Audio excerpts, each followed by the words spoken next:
Arkadaşlar herkese merhabalar. Bugünkü videoma hoş geldiniz. Arkadaşlar bugün Hindistan'a gidecekler. Nasıl bir rota oluşturmalı? Hangi şehirleri değerlendirmeli ile ilgili bilgiler vermeye çalışacağım.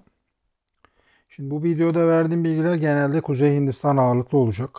E, Güney Hindistan rotası ile ilgili de bir başka video daha çekmeyi düşünüyorum. Şimdi arkadaşlar tabii Hindistan'a gitmeye karar verdiniz.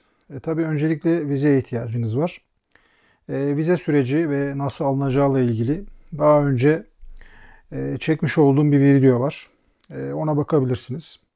Tabii vize konusu kafada netleştikten sonra peki Hindistan'a nasıl gideceğiz? Karayoluyla mı gideceğiz? Havayoluyla mı gideceğiz? Tabii birçok seçenek var burada. Bununla ilgili de gene ekstradan çektiğim karayoluyla Hindistan'a nasıl gidilir İran ve Pakistan üzerinden. Bununla ilgili de ekstra bir videom var. İlginizi çekerse bunlara da bakabilirsiniz.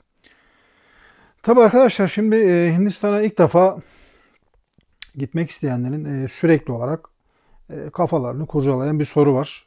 Yani ilk seferde nereye gitmeliyim, işte ne kadar kalmalıyım, ne yapmalıyım kısmı. Şimdi ben bu konulara bir miktar netlik kazandırmaya çalışacağım. Tabii ilk sefer gidecek olanlar şimdi genelde internete, bloglara, YouTube'a, hatta tur programlarına vesaire falan baktığın zaman şimdi altın üçgen denilen bir kavramla karşılaşıyorlar. Şimdi altın üçgen aslında Orta Kuzey Hindistan'ın başkent New Delhi, 200 kilometre ötedeki Agra ve Jaipur'a tepeden bir harita üzerinden baktığınız zaman işte üçgene benzeyen halini altın üçgen ismi verilmiş. Bunun İngilizcesi de aslında Golden Triangle. Yani bir üçgene benziyor bu tepeden baktığınız zaman. Tabii şimdi ilk seferde altın üçgene gidilir mi gidilmez mi? Aslında bu ayrı bir tartışma konusu. Ancak Hint kültürüyle ilk defa tanışacaklar için özellikle önerilen bir rota. Bence de doğru bir rota. Yani ilk defa gidecekler için.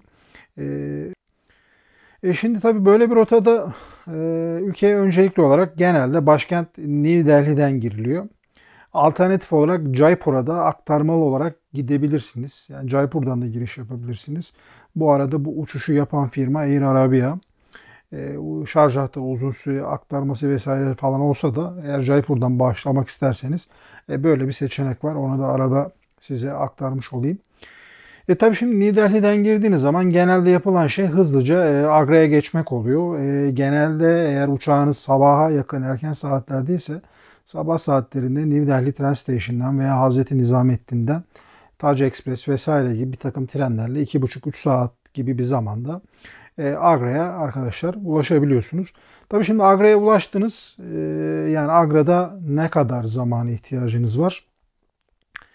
Şimdi arkadaşlar bana göre Agra için minimum tam bir gün gerekiyor. Bunun nedeni şu. Agra'da malumunuz Tac Mahal var. Tac Mahal'in haricinde Agra Fort Kalesi var. Aslında birçok tur programında, birçok kitapta, blogda vesairede falan bunu görürsünüz. Şimdi bunun ortalama süresi bu iki noktayı aşağı yukarı yarım gün bir zaman ayırmanız yeterli. Ancak bunun dışında tabii Agra'da benim size önerebileceğim bir takım farklı yerler daha var. Bunlardan bir tanesi Agra'ya 40 kilometre ilerideki Fatehpur Sikri Kayıkşehir. Burası bence oldukça önemli. Vaktiniz varsa muhakkak buraya gitmenizi ben şiddetle tavsiye ediyorum. Bunun dışında gene Tac Mahal'in Yamuna Nehri'nin hemen karşısındaki Mehtap Bağ denilen bahçeler var. Buraya gidebilirsiniz. Gene Ekber Şah'ın türbesi var. Bir de son olarak İtimadullah denilen bir türbe var. Bunları sayabilirim. Ya bunları böyle hakkıyla hazmederek yani düzgün bir şekilde gezmek istiyorsanız işte 1-1,5 gibi gün gibi bir zaman ayırmak bence doğru olacaktır. Tabii şimdi Tac Mahal'den sonra yolunuzu Jaipur'a doğru veriyorsunuz. Rajasthan'ın başkenti Pembe şehir Jaipur'a. Jaipur için de gene bana göre minimum 2 gün gibi bir zamana ihtiyacınız var. Hakkıyla gezebilmek için bir gün şehri kendisini işte Hava Mahal vesaire gibi noktaları diğer günde işte Amer'deki Amber Kalesi, Royal Gator gibi Tiger Fort oralara ayırmak bence doğru olacak. Şimdi kabaca tabii bu altın üçgeni topladığımızda işte Agra için bir gün verdik, tam bir gün. Jaipur için 2 gün verdik. Ve son noktamız başladığımız yer olan New Delhi'ye geldiğimiz zaman burası için de gene bana göre hakkıyla gezebilmek için arkadaşlar 3 gün gibi bir zamana ihtiyaç var. Tabii şimdi ben bunları neye göre söylüyorum? Bir gezinin aslında planlama aşaması önemli bir konu. Çünkü %90'ımızın, 95'imizin sınırsız kaynağı yok. Bu kaynak ne demek? Sınırsız paramız yok, sınırsız zamanımız yok. Bu noktada iyi planlama yapmamız gerekiyor. Bu iyi planlamayı yaparken de işte ne yapacağımız, nereleri göreceğimiz bunlar falan tabii önemli sorular. Bunları falan kafada iyi tartmak gerekiyor. Yani özellikle böyle Hindistan gibi büyük ülkeleri planlarken öncelikli olarak bizim kendimize sormamız gereken soru şu.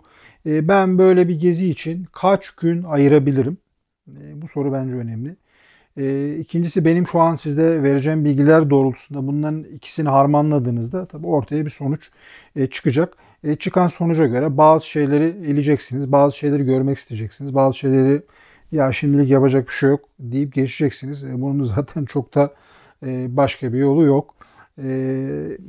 Yani burada demeye çalıştığım şey mesela örnek olarak söylüyorum. İşte başkent Delhi'de Mahatma Gandhi ile ilgili birçok nokta var. Mesela müzesi var. Yakıldığı yer olan Rajghat var. Keza vurulduğu yer olan Gandhi Smriti denilen bir yer var. Mesela ben bu 3 noktaya da gittim. Ama tabii buna hani hem ilginiz varsa hem zamanınız varsa buna göre bir değerlendirme yapmak gerekiyor. Mesela Gandhi ile ilgili muhakkak bence bir yere gitmek lazım. Ben sadece bir yere gitmek istiyorum diyorsanız mesela en spot bölge Rajghat diyebilirim. Yani Gandhi'nin yakıldığı yer olan. Yani bu minvalde baktığımız zaman Delhi için bana göre minimum 3 gün gerekiyor. Şimdi bunu topladığımızda 3 gün başkent, 1 gün Agra, 2 günde Jaipur olmak üzere toplam arkadaşlar 6 günlük bir zamana ihtiyacımız var gibi görünüyor. Bunun dışında tabii uçağınızın gelişini ve dönüşünü de hesaba katmak lazım. İşte geldiğiniz gün sizin bir gününüzden yiyor mu? Yani gece uçuşları bu anlamda biraz daha verimlidir. Ancak tabii sabah onun bir başka yorgunluğu vesaire falan olur. 2 günde ben oradan verdiğimde toplamda 8 günlük bir zamanda altın üçgeni yapabilirsiniz gibi görünmekte. Tabii şimdi arkadaşlar bunun dışında altın üçgene ilaveten başka nereler var? Bunlarla ilgili de kısa bilgi vermeye çalışacağım. Arkadaşlar şimdi Hindistan'da 7 tane kutsal şehir bulunmakta. Bu kutsal şehirlerden Hindular için en önemlilerinden bir tanesi, Hinduların Mekke'si diyebileceğimiz Varanasi kenti var. Varanasi kentini muhakkak bir Hindistan seyahatinde bence dahil etmek gerekiyor. Yani ne yapın ne edin, yani oraya gitmeye çalışın. Oranın havası hakikaten bambaşka, dini bir kent, çok eski bir kent. Birçok ritüelin, Ganga'nın olduğu yer. Aynı zamanda Budistler için de çok önemli bir nokta olan Buda'nın ilk vaazını verdiği Sarnath var. Bu açıdan baktığınızda Varanasi önemli kültürel bir değer. Aynı zamanda Jainlerle ilgili de önemli yerler var. Arkadaşlar tabii şimdi Varanasi'yi de eklediğimizde gene bana göre bu söylediğim kapsamda 2 gün daha ilave etmek doğru olacaktır. Toplamda 10 gün ediyor. Bunun dışında tabii bir nokta daha var. Kuzey Hindistan, Pakistan sınırında olan Sihlerin önemli merkezi Altın Tapınağı'nda olduğu Amritsar'ı da dahil etmenizi ben tavsiye edeceğim. Şimdi Amritsar için arkadaşlar tam bir güne ihtiyacımız var. Özellikle öğleden sonraları sınır kapama törenleri ve tapınağa sabah, akşam ve kapanış törenlerini vesaire düşünerek söylüyorum. Yani tam bir günden kastım şu. İşte sabah saat 8'de 9'da şehre ulaştınız. İşte gece saat 10-11'de ayrılmak kaydıyla tam bir günde hakkıyla gezilebilir diye düşünüyorum. Ancak tabii şimdi az önce söylediğim gibi Amritsar'la Varanasi arasındaki mesafe oldukça fazla. Burayı iyi planlamak gerekiyor. Yani nerede, nasıl, ne yapacaksınız? İşte Delhi'ye mi geçeceksiniz? Varanasi'den uçacak mısınız? Vesaire. Bunu tabii iyi düşünüp iyi planlanması gerekiyor. Tabii bu rotada şimdi bir günde işte bu ulaşım vesaire gibi bir zamanda vermek lazım. İşte bu tren olabilir, uçak olabilir. Bunun hepsini topladığımda hem başkent New Delhi, Agra, Jaipur, Varanasi, Amritsar bir günde ülke içi ulaşımla beraber işte toplamda aşağı yukarı 12 günlük bir zamanla bu rotayı arkadaşlar yapabilirsiniz gibi görünmekte. Arkadaşlar şu ana kadar ben altın üçgen ve altın üçgen dahilinde Varanasi ve Amritsar'la ilgili bilgiler vermeye çalıştım. Tabi bu verdiğim bilgiler aslında ilk defa Hindistan'a gidecek olanlar için faydalı bilgiler. Şimdi bunun dışında tabii Hindistan'a daha önce gitmiş, ikinci kez, üçüncü kez gitmeyi düşünenler, ya arkadaş Hindistan'da ekstradan başka nereler var, nereleri gezebiliriz diyen arkadaşlara da biraz cevap vermeye çalışacağım. Şimdi tabii Kuzey Hindistan'da tabii bu az önceki altın üçgenden vesaireden bahsettik. Şimdi Pencap'taki Amritsar'dan da bahsettim. Şimdi arkadaşlar Türkiye'de İmam Rabbani olarak bilinen Ahmet Faruk Sirhindi'nin Sirhint'te türbesi bulunmakta. Bu Pencap eyaletinde gene. Ludhiana'ya aşağı yukarı 60 kilometre mesafede. İlgilenenler için söylüyorum. İlgisini çekenler için. Bunun dışında gene Pencap'ta Chandigarh ve Haryana var. Bunun dışında Sultanpur Kuş Barınağı bir ulusal park aynı zamanda. Bunlar da görülecek yerler arasında. Hani ekstra zamanı olanlar o tarafa gidip de buralarda görülecek, gezilecek yerler neler var diye soranlara cevap olması niteliğinde söylüyorum. Şimdi Pencap'ın tabi doğusunda Uttarakhand eyaleti var. Burası arkadaşlar Ganj'ın doğduğu bir nokta. Az önce Hindistan'da 7 tane kutsal kentten bahsetmiştim. Şimdi bunların en önemlilerinden bir tanesi de Haridwar kenti. Ve hemen ona 15-20 kilometre ötedeki Rishikesh'i de sayabilirim. Bunlar gerçekten özellikle Rishikesh yoganın da önemli bir merkezi olması anlamında ilaveten gitmek isteyenlere buraları önerebilirim. Tabii şimdi bu az önce söylediğim doğu kısmında olduğundan dolayı buraya ulaşım için tren kullanabilirsiniz. Gene Haridwar ve Rishikesh'e uçakla gitmek isterseniz en yakın havalimanı arkadaşlar Dehradun denilen bir kentte. Şimdi buradan bir miktar da kuzeye doğru çıkarsak yani Amritsar'a nispeten daha yakın olan Budistler açısından da oldukça önemli bir yer var. Aynı zamanda Dalai Lama'nın da ikamet ettiği yer. Bu Himachal Pradesh eyaletindeki Dharamsala'da çok önemli noktalardan biridir. Gene Himachal Pradesh'te çok enteresan, ilginç noktalar var. Aslında bu noktalar çok fazla turist spot pet değil. Yani ben gene de birkaçını sizler için saymaya çalışacağım. İşte Shimla var. Gene Kalpa, Kinau, ondan sonra özellikle motosikletçilerin vesairelerin ilgilendiği Manali, gene çok meşhur bilinen gene motosiklet rotasıdır bu Spiti Vadisi. Buralar gerçekten çok enteresan coğrafyalar. Çünkü burada insan kültürü vesaire falan da değişiyor. Çünkü Tibet'e daha yakın. Kültür tamamen değişiyor. Şimdi bir miktar daha işte kuzeye doğru giderseniz işte Tibet Budizmini böyle daha net iliklerinize kadar hissedebileceğiniz yerlerden bir yer var. İşte Jammu Keşmir bölgesi, işte burada Leh, Ladakh vesaire var. İşte bir zamanlar İngilizlerin gözdesi olan Srinagar var. İşte Kargil'i sayabilirim mesela hemen aklıma gelen. İşte Ladakh tarafı gerçekten muhteşem noktalar var. Bu bölgede Kardungla işte dünyanın en yüksek motor yolu olarak biliniyor. Yanlış hatırlamıyorsam 5000 küsür metrede. Yani kuzey tarafını bu şekilde ifade edebilirim. Tabii şimdi Orta Kuzey'de Agra'dan az önce bahsetmiştim. Yani Agra'daki Tac Mahal ve Agra Fort'u ilaveten işte Mümtaz Mahal'in Şah Cihan'ın eşi Mümtaz Mahal'in dedesi İtimadullah'ın türbesinden bahsetmiştim az önce. Kendisinin gerçek adı Mizra Giyas. Şimdi burası aslında arkadaşlar Baby Tac Mahal olarak da biliniyor. Burası çok bilinmez.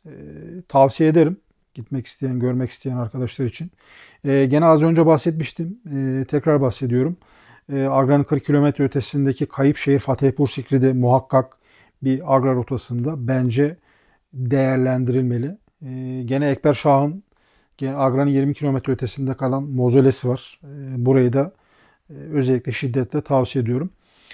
Şimdi arkadaşlar tabii Kuzey Hindistan'ın orta kuzeyindeki önemli bölgelerden bir tanesi de Rajaların diyarları. Hindistan'ın en şaşalı yaşamış olan adamları Rajaların diyarı olan Rajasthan'dan bir kısaca bahsetmek istiyorum.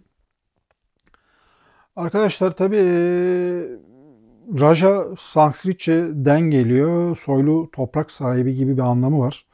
Rajasthan Hindistan seyahatinde başta gelen eyaletlerden bir tanesi. Şimdi bu altın üçgen bölümünde Pembe Jaipur'u zaten kısaca bahsetmiştim. Şimdi Rajasthan'da hakikaten çok fazla yer var. Hani ben size olabildiğince özet vermeye çalışacağım.